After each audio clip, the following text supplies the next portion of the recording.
Guys, and welcome to another Fantasy Premier League video. And today, guys, I'm going to be giving you my final team selection for the upcoming game week 2. Who I'm planning to go for. I haven't made any transfers from the video I done on the weekend where I was reviewing my team from game week 1. We'll have to find out in a second. Of course, there was one free transfer available to everybody for this upcoming game week. Or if you wanted to, you could have used the wild cards, which is what I done last year after game week when I used the wild card, which was a bit stupid. So thankfully I haven't made the mistake. I'm getting better year on year, which is fantastic. But 95 points in the first game week, 69 points I believe was the average. So very nicely above the average there. Players like Fernandes, Salah and Antonio been absolutely key to me for that opening weekend. And I'm really hoping that game week 2 is going to be another good weekend. Apologies if the webcam isn't maybe as great as what it could be. That's just the bog standard Chrome webcam that it comes with, and I think at the time of the day that I'm doing the video, the lighting just isn't the best. I could maybe move to it, but like I'm at my desk here, so it kind of just makes it easier to kind of balance the laptop and stuff like that, or the Chromebook. But anyway, yeah, let's get into pick team then for game week 2. So I won't be making any changes. The only way I make a change now is if someone has to isolate because of COVID overnight, that we'll find out tomorrow morning just before the 11 o'clock deadline, or if someone picks up a late injury in like training or something like that, maybe, because I'm guessing West Ham and Leicester, they play on Monday. I'm guessing they'll be training tomorrow. If like if Barnes or Antonio picks up an injury, then I'd have to try and if they quickly tell us before the deadline, then I have to kind of swap them out. But this should be, bar any late mayhem, this should be the team that I'll be going with. So I'm going to be continuing with Martinez in goal. I haven't made any transfers. It's going to be the same team as from game week 1. I'm happy with the players that I've got. I'm happy for the most part with the fixtures that these players have got as well. And yeah, I'm keeping Martinez in goal. He was okay. I can't make any excuses. Villa conceded 3 goals against a nearly promoted team. It's not great on paper. Having said that, Martinez was a fantastic goalkeeper last season. Villa showed great spirit to be able to at least get back into the game. Martinez still made like 3 or 4 saves or whatever in the match. So I know that he is going to be a good point in over the course of the season. I'm not going to panic just over one game. Watford, yeah, were great for large parts of that game, but I'm still confident that Martinez is going to be a good goalkeeper for me in the long run. So I'm sticking with him. For the defense, Luke Shaw, Digne, Timiskas, Kufal. Now, the interesting thing is, Kufal is, I don't think he will get the clean sheet. The reason why I was either torn between going with Kufal or Cantwell.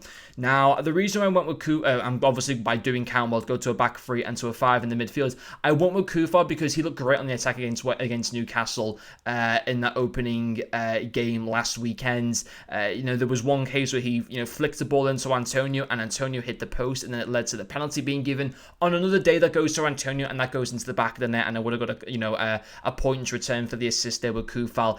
I think he looks fantastic on the attack against the Leicester team. With Vardy, with Barnes, Maddison, Perez, they are a fantastic attacking team themselves. Tielemans as well can be also really good and can also contribute from there from set pieces to go with Soyuncu and stuff like that as well.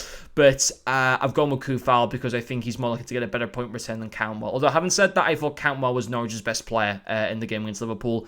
Cantwell will remain on my bench for now, but he will get his time in my team at a later point in the season. But Norwich's games right now are a little bit too hectic, and I can't see City not winning their game tomorrow. I think they will 100% win that one. Timiskas, Robertson is back in training, but I don't think he'll be playing tomorrow. I think he's likely to play the game as Chelsea. So this probably will be Timiskas' final run in the team. Hopefully he does play. He should be able to. He was very good in the opening game. He was taking corners for Liverpool as well that were actually pretty decent. Had a shot or 2 on goal as well. I think it was just a one shot on them, but it was it was saved by the goalkeeper. So he's not just good defensive wise, even on the attack he can pose a little bit of a threat. Digne is an interesting one. I'm slightly regretting my decision putting him in there in the first place.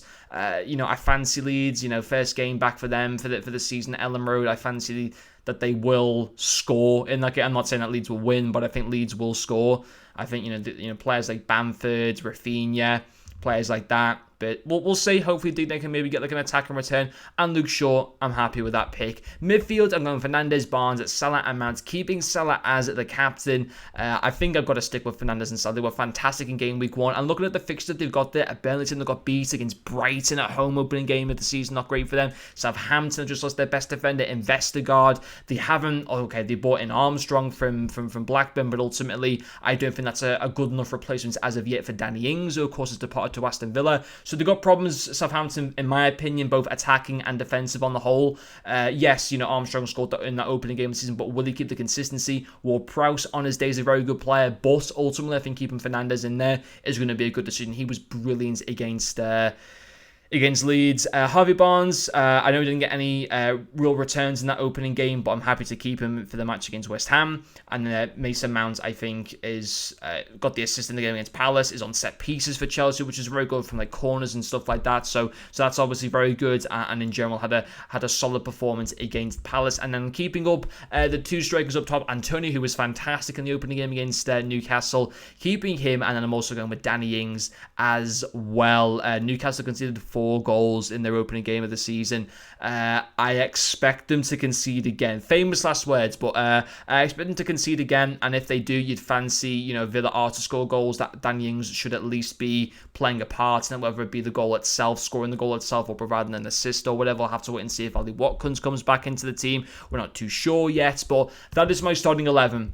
And then, of course, for the bench, Foster, Cantwell, Veltman, who I suspected that I kind of was looking last weekend when I realized that he wasn't in the starting lineup, and he wasn't in my main team last weekend. He was on the bench anyway.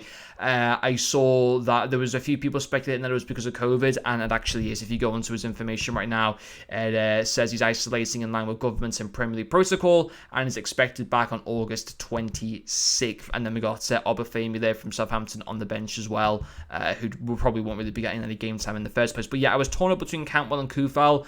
If anything major happens overnight, Cantwell might get in there, but if all the players you can see on screen right now in the main team stay as what they are basically, and that they don't get COVID, they don't get any little niggles or whatever before the deadline, then the team will stay as that, and I'm happy with that. It did very well last weekend. I'd like to think it can do very well again this weekend as well, as long as they kind of get on the average for points, or obviously more than that would be fantastic, but we'll have to wait and see how it all goes. But on the whole, very happy with my team for this upcoming game week. But anyway, guys, that will finish off this video. Thank you very much for watching, and I'll see you guys later.